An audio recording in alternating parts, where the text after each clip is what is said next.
सुखो बुद्धाणमुत्पादो सुखासद्धम्मदेशना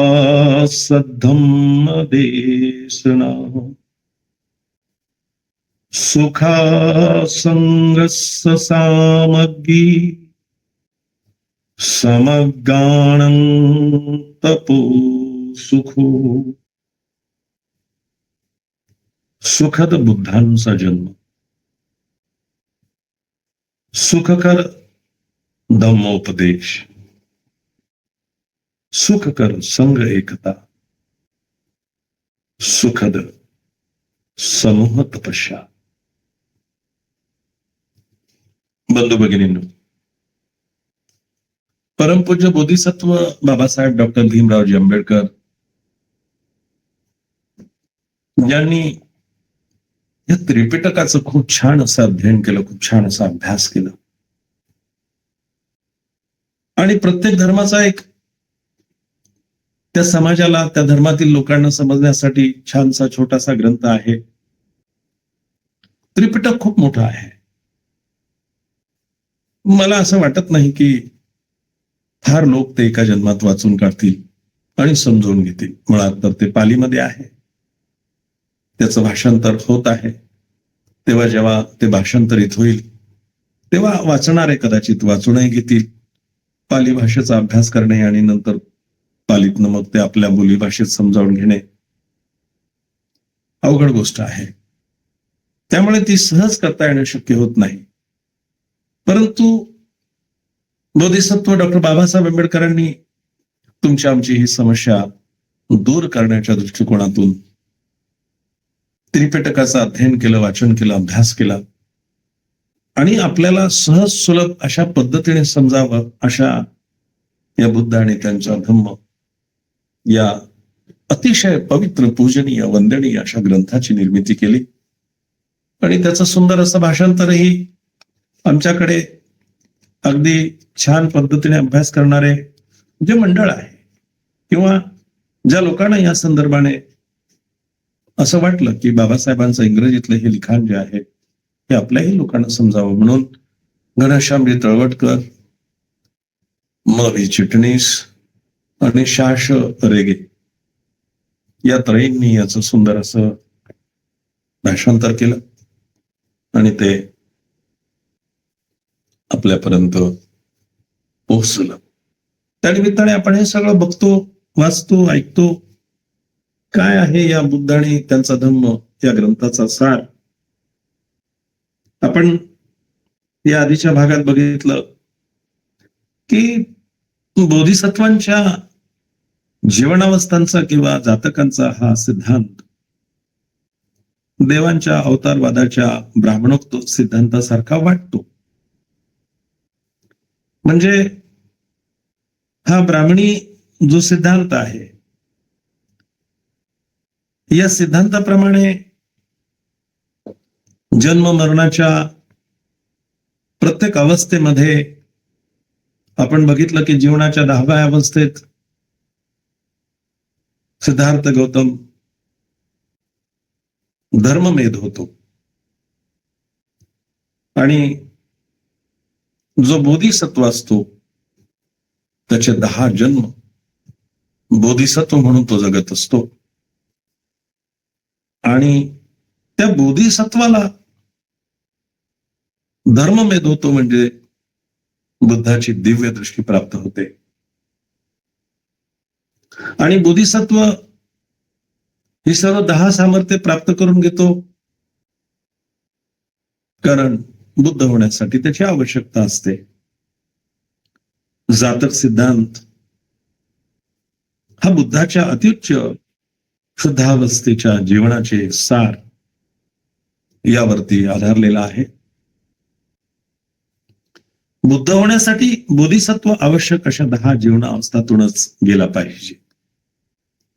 काल आपण बघितलं की बुद्ध होणं यासाठी आम्ही विचार केला की आपण एवढी साधना करतो, आपण एवढे हात जोडून बसतो सकाळ संध्याकाळ. आपल्या एका जन्माच्या पुण्यकर्मामध्ये आपल्याला ते करणं शक्य आहे का? आपण एका बाजूला ध्यान साधनेला बसतो आणि त्याच्यानंतर ध्यान साधनेतनं उठल्यानंतर अचानक एक फोन येतो आणि फोनवरती आपल्याला विचारलं जातं की मी बराच वेळ झाला फोन करत होतो, का फोन नाही उचलला? आपण बसलेलो असतो ध्यान साधनेला आणि आपण त्यांना उत्तर देतो, ते खोटं उत्तर देतो. आपण सांगत सुद्धा नाही की आपण ध्यान साधनेला बसलो होतो म्हणून मी फोन उचलू शकलो नाही, माझा फोन सायलेन्सवर होता किंवा मला त्यावेळेला ते उचलणं जास्त संयुक्तिक वाटलं नाही, असं नाही सांगत आपण. आपण बोलत सलतच असं काहीतरी कारण सांगून देतो की ज्याच्यावरती समोरच्या माणसाला विश्वास बसतो. म्हणजे आपली सुरुवातच आपण खोटं बोलण्यासाठी करतो. अगदी 10 मिनिटापूर्वी, 5 मिनिटापूर्वी, 2 मिनिटापूर्वी आपण 1 तासाची ध्यान साधना केली आणि त्याच्यानंतर आपण उठलो आणि आपल्याला फोन आला. त्या फोनवर आपण खरं सुद्धा बोलत नाही. मग अशा पद्धतीचे आपण जर समजा आपले कर्म करत असू, तर आपल्याला कसं एका जन्मामध्ये अशी अपेक्षा करता येईल की आपल्याला सुद्धा ते सगळं प्राप्त झालं पाहिजे, ते बुद्धांना, जे बोधिसत्वांना प्राप्त झालं. अनेक असंख्य कल्प त्यासाठी जन्म घ्यावे लागतात, त्यासाठी पुण्य संग्रहित करावं लागतं, त्यासाठी पुण्याचा साठा वाढवावा लागतो आणि पुण्य पारमिता एक एक एक एक एक एक करत त्या 10 पारमिता म्हणजे बोधिसत्वाचंच जीवन, ज्याच्यामध्ये थोडीशी सुद्धा आपल्याला कुठे चूक आढळणार नाही, अशा जीवनाचे 10 जन्म, काही चूक नाही. बोधिसत्व म्हटलं की कुठेही चूक होण्याची काही संधीच नाही, नो चान्स. आणि अशा पवित्र जीवनामध्ये 10 जन्म काढायचे आणि प्रत्येक जन्मामध्ये एक पारमिता पूर्ण करायची. असंही नाही की एक पारमिता आता या जन्मातली पूर्ण होत आहे, यातला थोडा भाग राहिला आहे, तो पुढच्या जन्मामध्ये पूर्ण करून घेऊ, मग पुढच्या जन्मातलं थोडं या जन्मात आणि या जन्मातलं थोडं पुढच्या जन्मात, असंही करता येत नाही.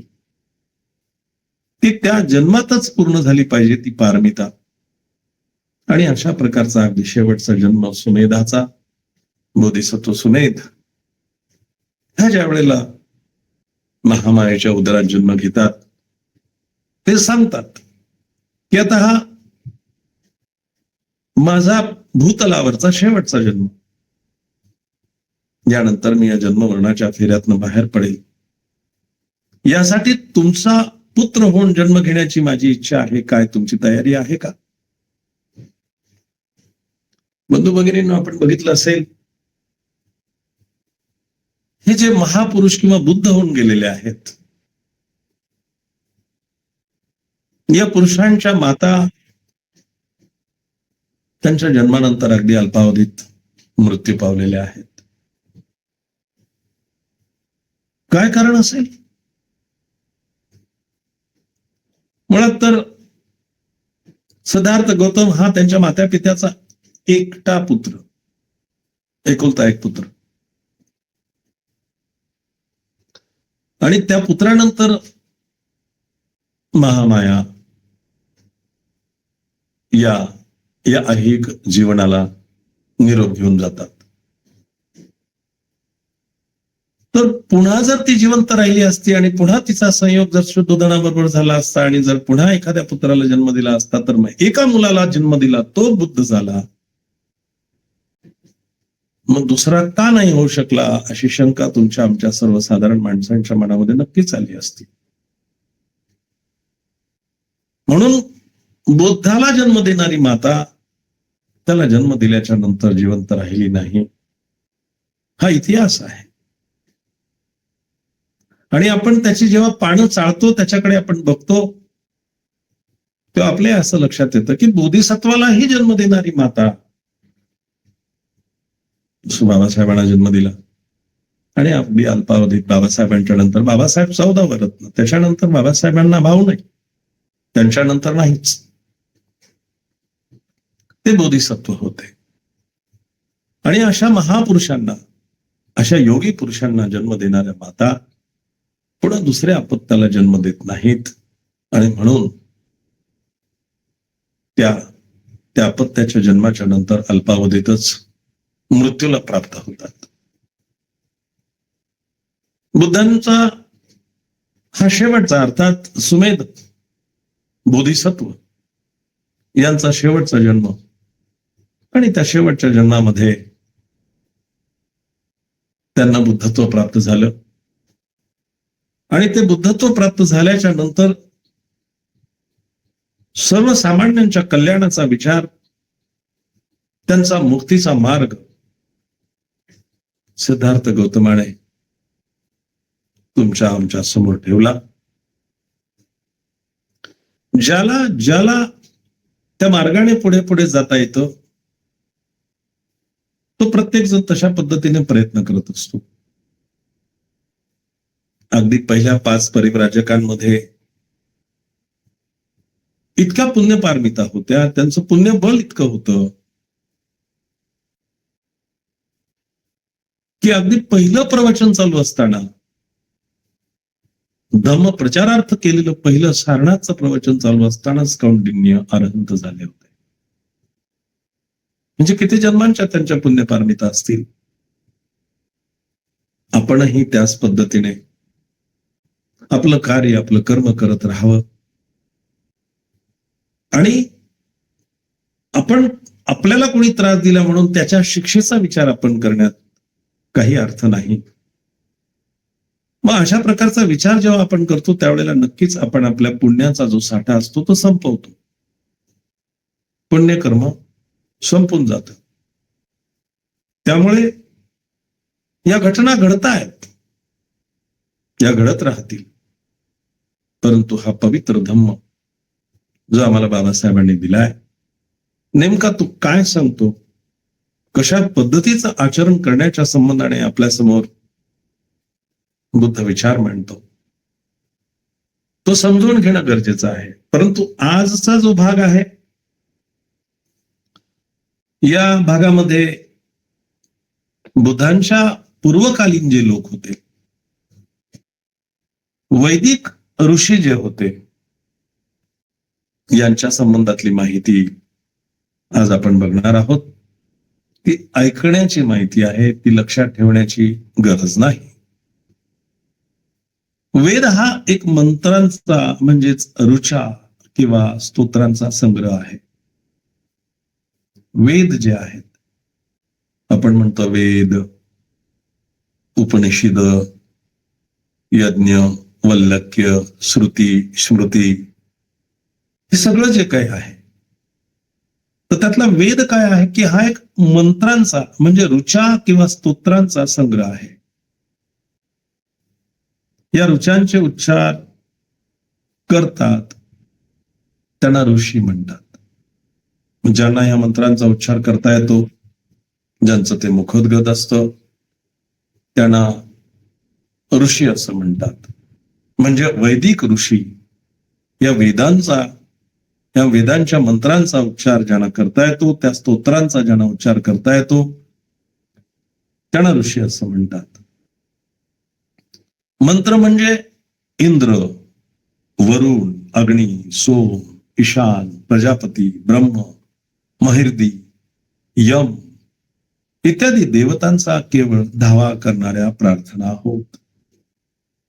त्यावेळेला त्यांनी देवांची निर्मिती केली.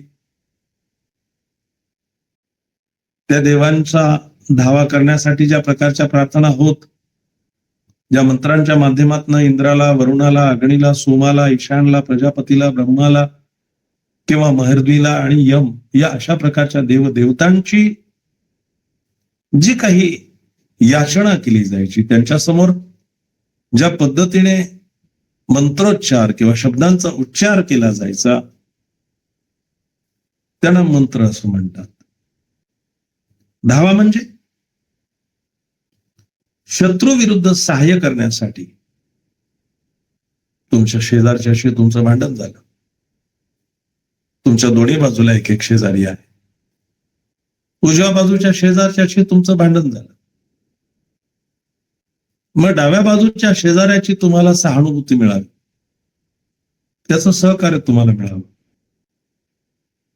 म्हणजे तुमच्या शत्रूच्या विरुद्ध सहाय्य मिळावं किंवा तुम्हाला धनप्राप्ती व्हावी. भक्तांकडून अन्न, मांस, मद्य यांचा नैवेद्य स्वीकारण्याची विनंती करण्यासाठी केलेली प्रार्थना होय. त्यावेळेला ह्या अशा सगळ्या प्रकारचे नैवेद्य दिले जायचे. म्हणजे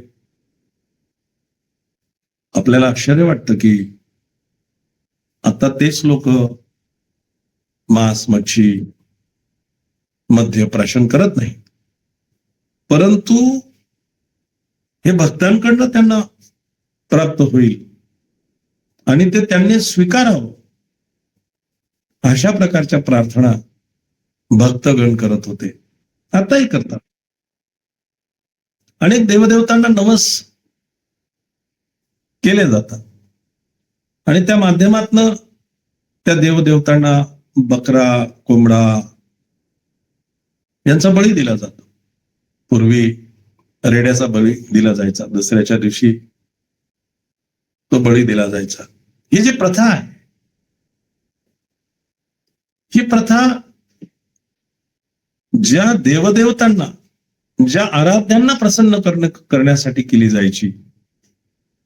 मग त्याच्यासाठी त्यांना जे अन्न आहे, गाईचं मांस आहे, गाईच्या गर्भातलं कोवळं मांस जे आहे ते, त्या मांसाचा नैवेद्य आणि मद्य म्हणजे नशा येणाऱ्या वस्तू, दारू असेल, गांजा असेल, अफीम असेल, भांग असेल, या सगळ्या प्रकारच्या वस्तू ज्या आहेत यांचं नैवेद्य त्यांनी स्वीकारावं याच्यासाठी त्यांच्याकडे जी प्रार्थना केली जायची. तसं म्हटलं तर वेदांमध्ये फारसं काही तत्वज्ञान नाही, परंतु असे काही वैदिक ऋषी होते की ज्यांनी तात्विक स्वरूपाच्या काही कल्पना मांडल्या होत्या. त्या वेळेला त्यांच्या बुद्धिमत्तेच्या माध्यमातून काही कल्पना त्यांनी मांडल्या. असे काही ऋषी होते, असे काही विचारक होते, असे काही चांगले लोकही होते. अघमर्षण, प्रजापती, परमेष्ठी, ब्राह्मणस्पती किंवा बृहस्पती, अनिल, दीर्घतमा, नारायण, हिरण्यगर्भ आणि विश्वकर्मा हे ते ऋषी होत. यांनी आपापल्या तर्कबुद्धीने काही विशेष कल्पना मांडल्या आणि या कल्पनेच्या माध्यमातून ही जी काही 7-8-10 ऋषीमुनी आहेत, अघमर्षण आहे, प्रजापती आहे, बृहस्पती आहे, अनिल नावाचा सुद्धा एक ऋषी आहे, दीर्घतमा आहे, नारायण आहे, हिरण्यगर्भ आहे आणि विश्वकर्मा, हे सगळे ऋषी होते. या वैदिक तत्ववेत्यांपुढील मुख्य समस्या जी होती की जग उत्पन्न कसे झाले, तर यांना पुन्हा पुन्हा तोच प्रश्न पडायचा की हे जग कसं निर्माण झालं. कोणी त्याच्या खोलात जाऊन नेमकं काय आहे हे तर काय कोणाला समजलं नाही, परंतु प्रश्न मात्र त्यांच्या डोळ्यासमोर काय की हे जग उत्पन्न कसे झाले, वस्तूची निर्मिती कोणत्या पद्धतीने करण्यात आली. अनेक वस्तू तुमच्या आमच्या समोर आपण बघतो. लोखंड आहे, सोनं आहे, घरातली भांडी कुंडी आहेत, टीव्ही आहे, मोबाईल आहे, पंखा आहे, बेड आहे, अनेक वस्तू आहेत. आता वैज्ञानिक दृष्टिकोनातून विचार केला तर आपल्याला असं लक्षात येतं की विज्ञान इतकं प्रगतीपथावरती गेलेलं आहे की नवनवीन गोष्टींचा शोध लागतो आहे. आता AI माध्यमातून तुम्ही कसे बोलतात, तुम्ही नाही बोललात तरी तुमचा आवाज जसाच्या तसा ऐकणाऱ्याच्या कानापर्यंत पोहोचेल. ही विज्ञानाची प्रगती आहे. मृत माणसांच्या आवाजाची कॉपी करणार हे तंत्रज्ञान इतकं विकसित झालेलं आहे. म्हणजे हे तंत्रज्ञान आणखीन काही आधी जर समजा निर्माण झालं असतं तर बुद्धांच्या वाणीतनं निघालेला प्रत्येक शब्द आपल्याला जसाच्या तसा बुद्धांच्या आवाजात ऐकता आला असता. अर्थात ही प्रगती ओघाओघाने कालांतराने होत जाते. न जाणे अजून पुढे काय काय होईल. अनेक गोष्टी या विज्ञानाची झेप अशा पद्धतीने पुढे पुढे जात असल्यामुळे आपल्या सगळं लक्षात येत आहे.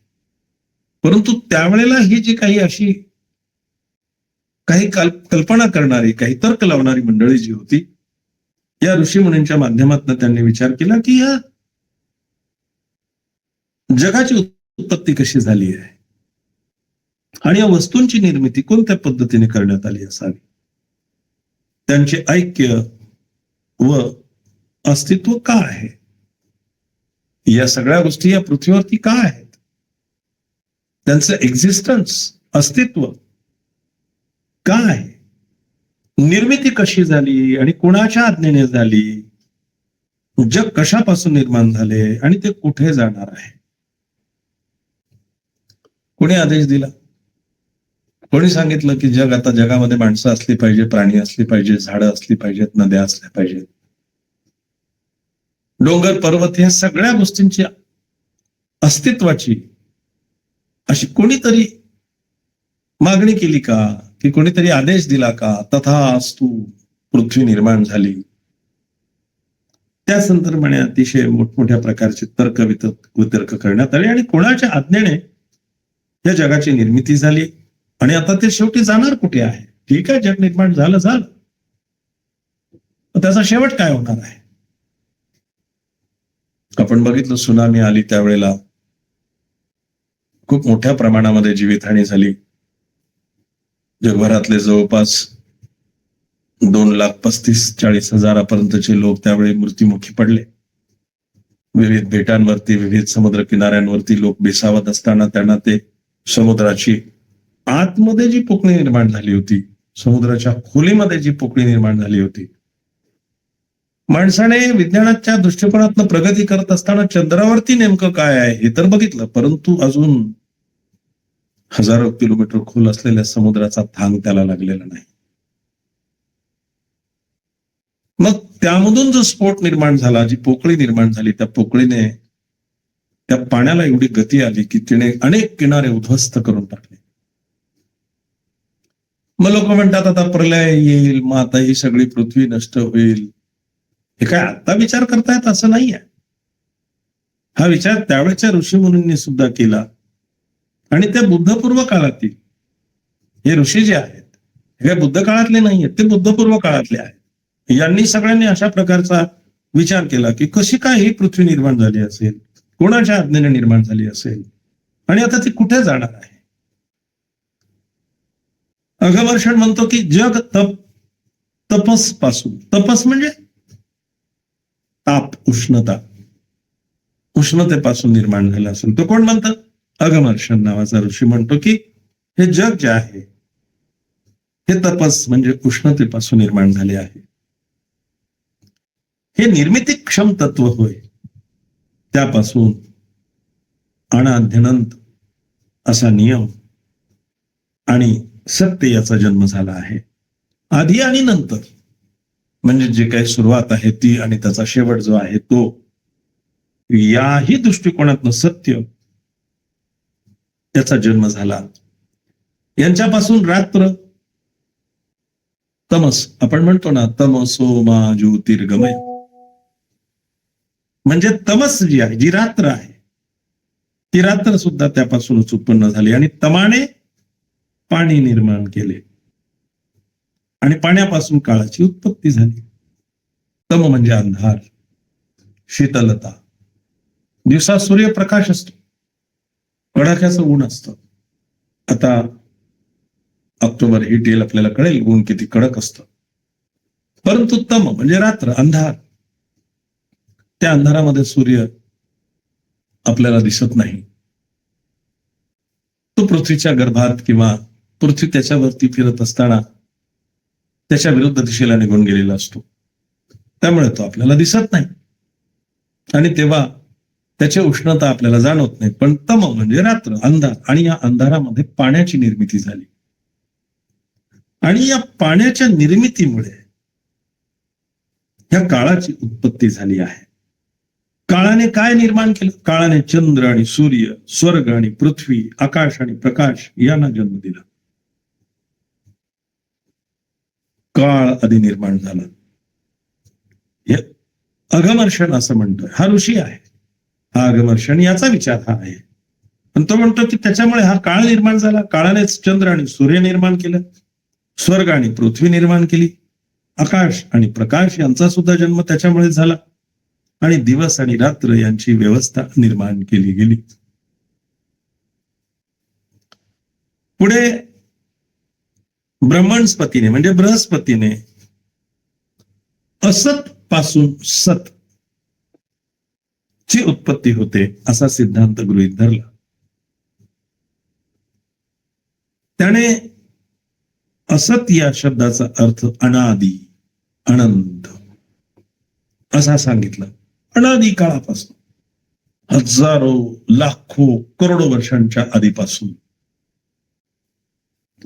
अनादी अनंत असं सांगितलं. सत हे मूलतः असत पासून उत्पन्न झाले.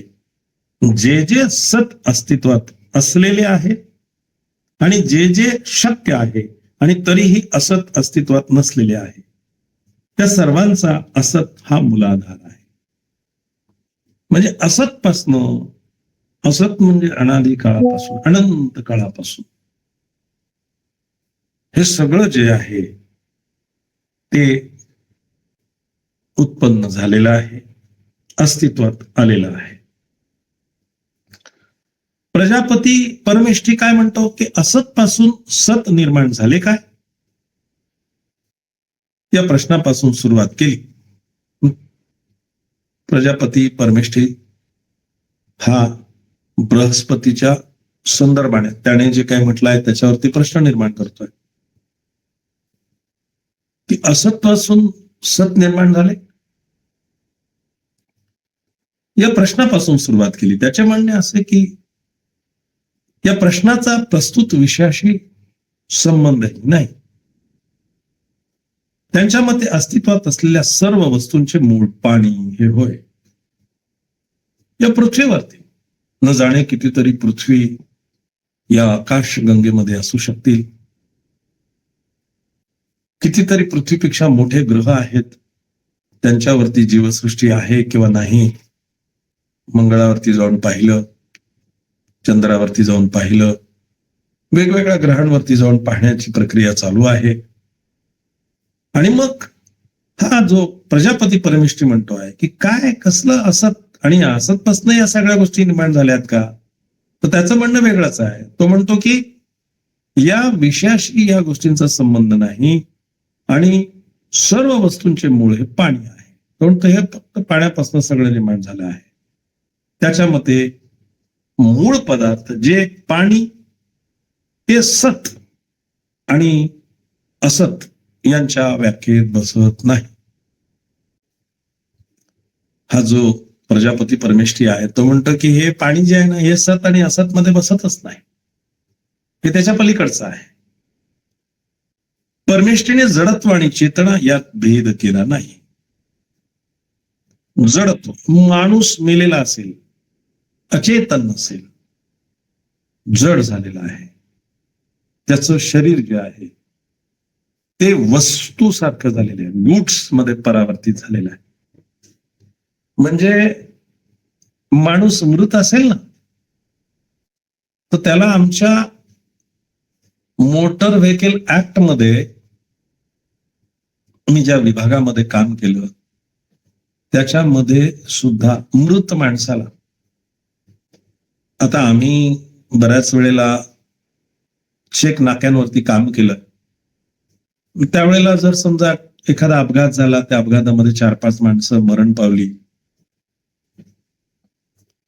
तर त्या मृत माणसांना घेऊन जाणारी गाडी आम्ही जर थांबवली, ती चेक केली, काय वस्तू घेऊन चालले आहात याच्यामध्ये, काय माल आहे याच्यामध्ये, तर त्यांच्याकडे जे सर्टिफिकेट्स असतात त्याच्यामध्ये लिहिलेलं असतं गुड्स. गुड्स म्हणजे वस्तू.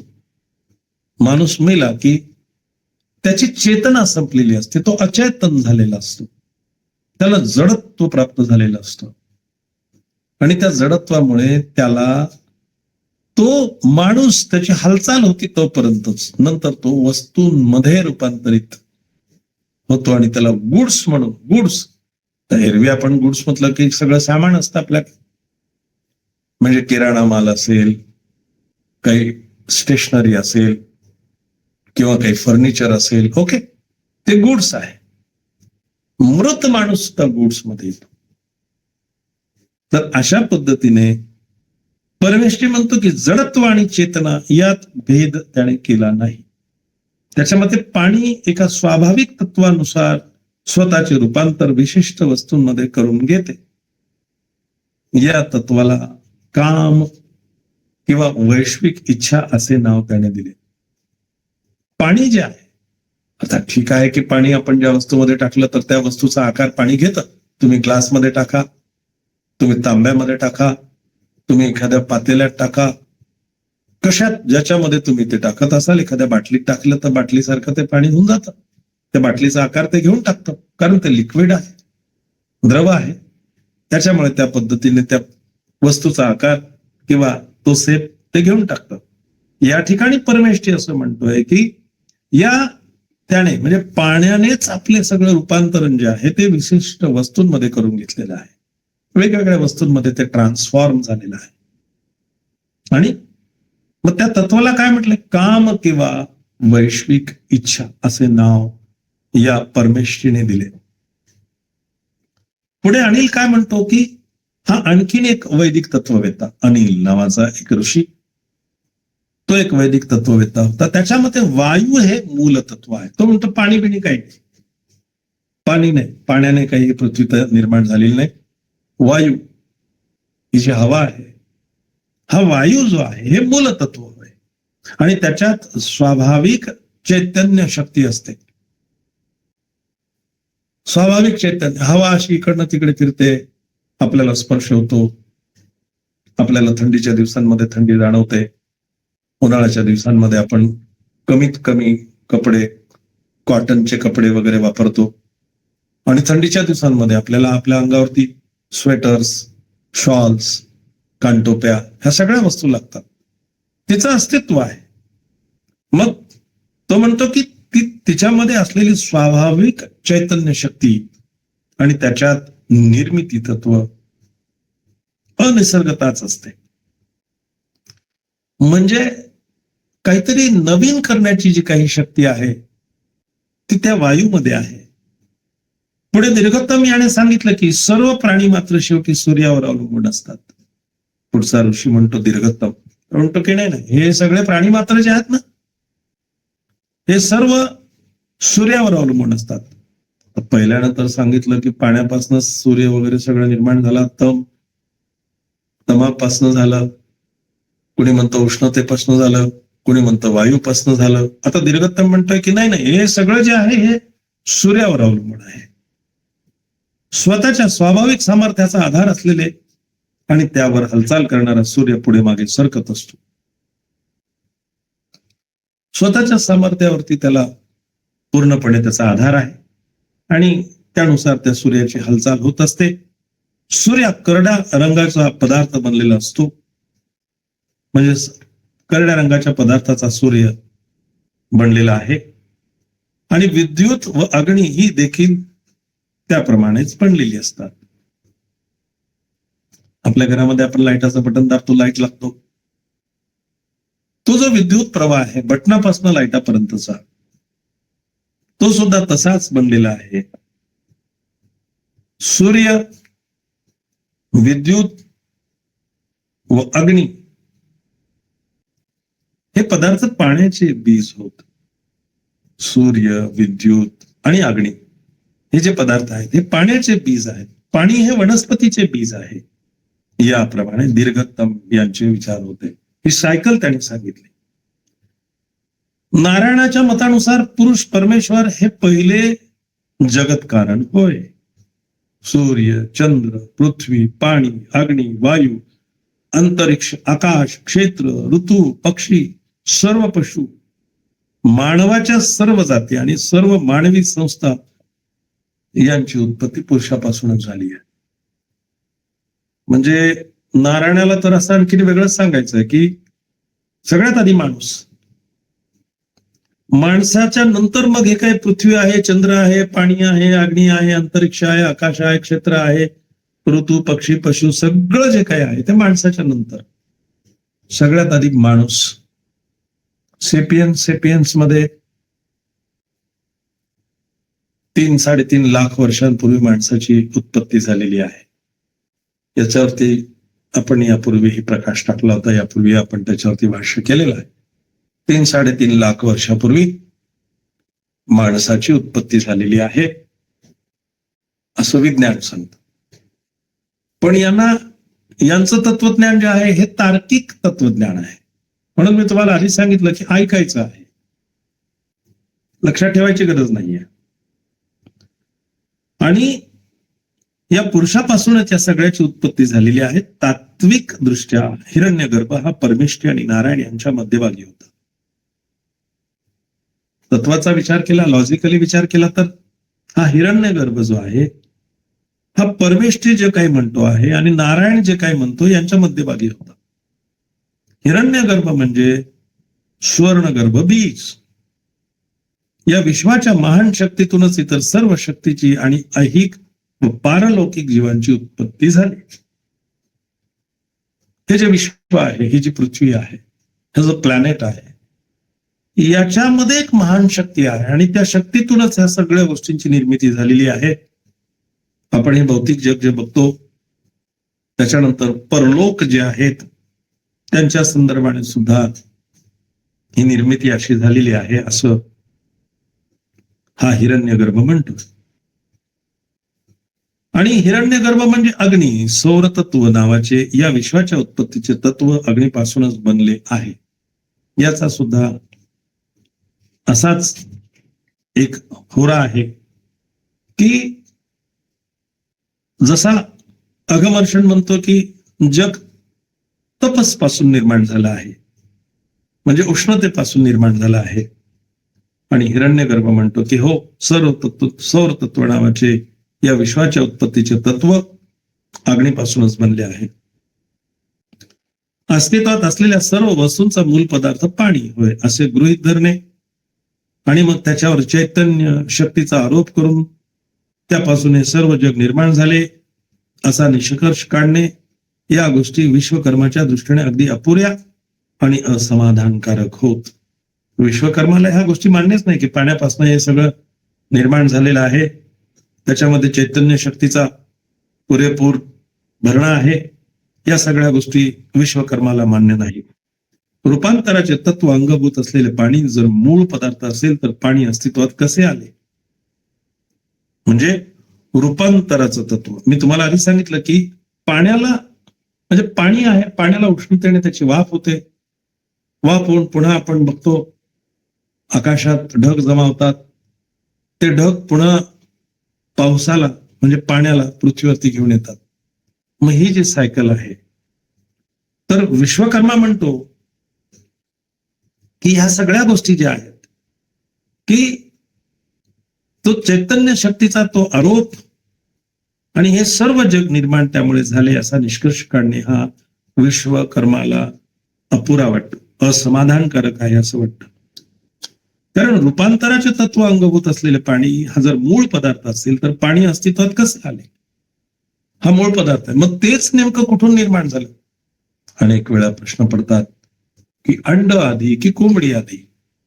हीच तर सगळी या ऋषींच्या तत्वांची चर्चा आहे. मग ते पाणीच कसं काय आधी अस्तित्वात आलं, कुठून आलं? त्याने आपल्यातील चैतन्य शक्ती, निर्मिती तत्व, भौतिक सामर्थ्य, नियम आणि इतर सर्व गोष्टी कशापासून अस्तित्वात आल्या? हा प्रश्न आपल्या पुढे शिल्लक राहतोच. पाणीच कुठून आलं हे सांगा आधी मला. पाण्याचाच ठाव ठिकाणा नाही, पाणी कसं निर्माण झालं हेच कोणाला माहित नाही. विश्वकर्म्याचे मत असे होते की परमेश्वर हीच चैतन्य शक्ती होय. विश्वकर्मा म्हणतो की परमेश्वर ही चैतन्य शक्ती आहे, चेतना आहे. आणि परमेश्वर हाच प्रारंभी असत आणि परमेश्वर हाच अंत्यही असतो. तो दृश्य विश्वाच्या पूर्वीपासून आहे. सर्व वैदिक शक्ती अस्तित्वात येण्यापूर्वी तो अस्तित्वात होता. परमेश्वर एक आहे आणि एकमेव आहे. तो अज म्हणजे जन्म नसलेला आणि अस्तित्वात असलेल्या सर्व वस्तूंचे भवितव्य त्याला माहिती आहे. बुद्धांना सर्वच वैदिक ऋषी आदरणीय वाटले नाहीत. बुद्धांनी या सगळ्या ऋषींचा जेव्हा बारकाईने अभ्यास केला, हे काही आदर्श आहेत, हे सगळे काही आदर्श वाटले नाही. फक्त 10 वैदिक ऋषींनाच त्यांनी अति प्राचीन आणि मंत्रांचे खरेखुरे जनक मानलेले आहे. हे मंत्र जे आहेत, हे मंत्रांची निर्मिती करणारे काही ऋषी आहेत. अनेक ऋषी होऊन गेले, परंतु त्यापैकी 10 ऋषींच्या बाबतीत जरा सिद्धार्थ गौतम अर्थात बुद्ध थोडस विश्वास निर्माण करू शकत होते. परंतु नैतिक पातळी उंचावणारे असे मंत्रांमध्ये त्यांना काहीही आढळले नाही. म्हणजे मंत्र उच्चारण केल्यानंतर काहीतरी तुमची नैतिकता, तुमची मोरॅलिटी काही एका विशिष्ट टोकापर्यंत जाईल, असं काही बुद्धांना त्यांच्यामध्ये, त्या मंत्रांमध्ये कधीही आढळले नाही. त्यांच्या मते वेद हे ओसाड वाळवंटाप्रमाणे निरुपयोगी आहेत. वाळवंटामध्ये जाऊन जर समजा तुम्ही विचार केला की इथे आता बाजरी, गहू, ज्वारी, ऊस, मका आपल्याला पेरायचं आहे, दिले टाकून तुम्ही आपल्याकडे असलेले त्याचं बी त्या वाळवंटामध्ये, ते उगवेल का? वाढेल का? त्याच्यातनं तुम्हाला 2 दाणे टाकले, त्यातनं कणसं येतील, पोतभर धान्य मिळेल? ते ओसाड आहे. तिथे कुठल्याही प्रकारच्या अशा अन्नधान्याची उपज होऊ शकत नाही, इतकं ते ओसाड आहे. आम्ही दुबईला गेलो, मैलो मैल निर्जन, सगळं काहीच दिसत नाही. खूप लांब लांबचा प्रवास केला, रस्ते सुंदर आहेत, परंतु सगळं निर्जन, काहीच दिसत नाही.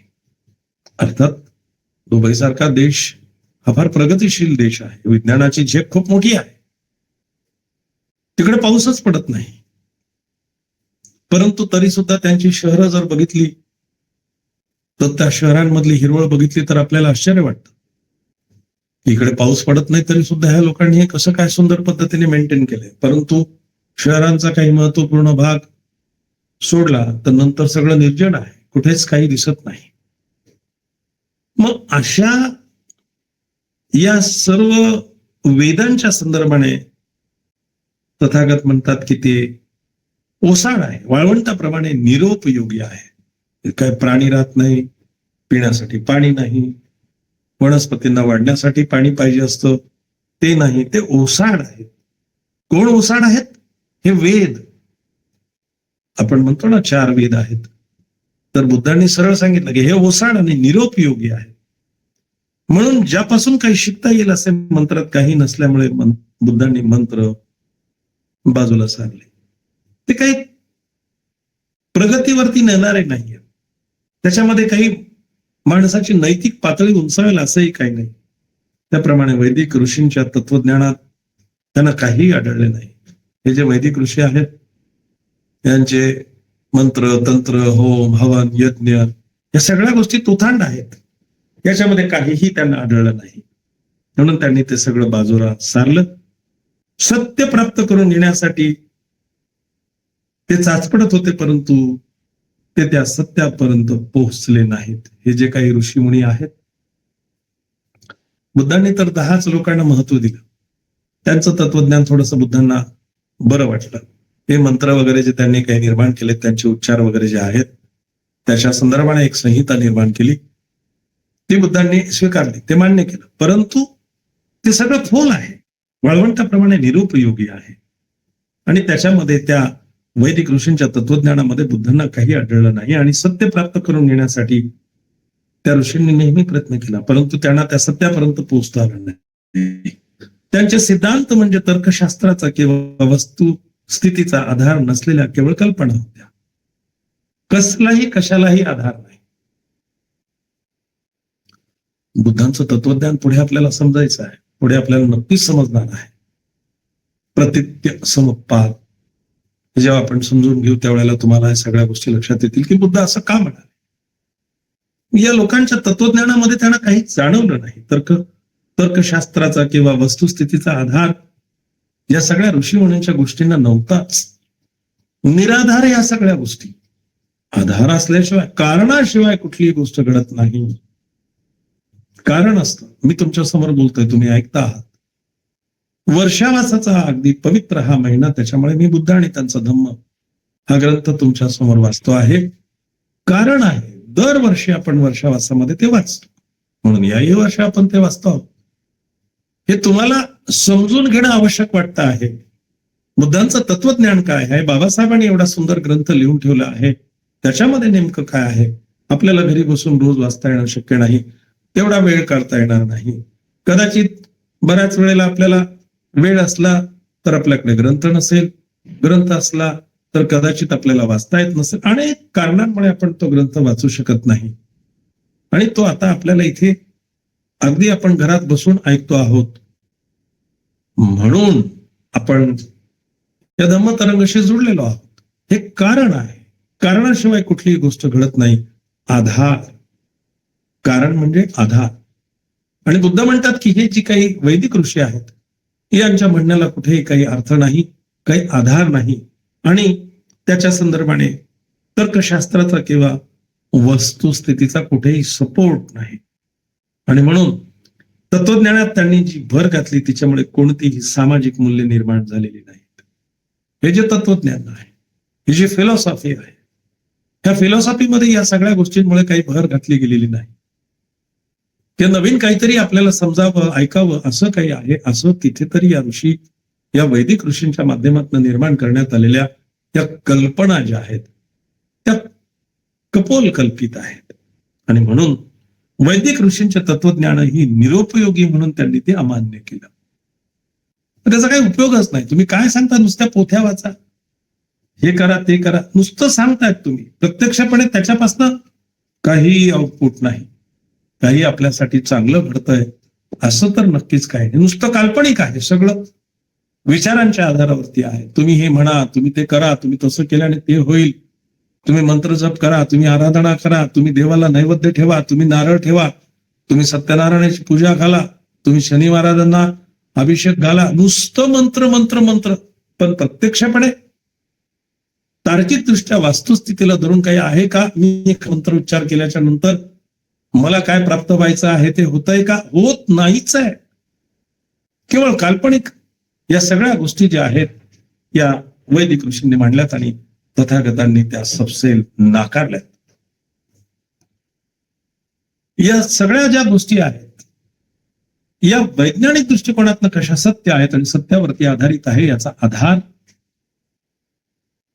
तथागतांच्या या तत्वज्ञानामध्ये असल्यामुळे परमपूज्य बोधिसत्व महामानव युगंधर विश्वरत्न ज्ञानसागर आणि संविधानाचे प्रमुख बाबासाहेब डॉक्टर भीमरावजी आंबेडकर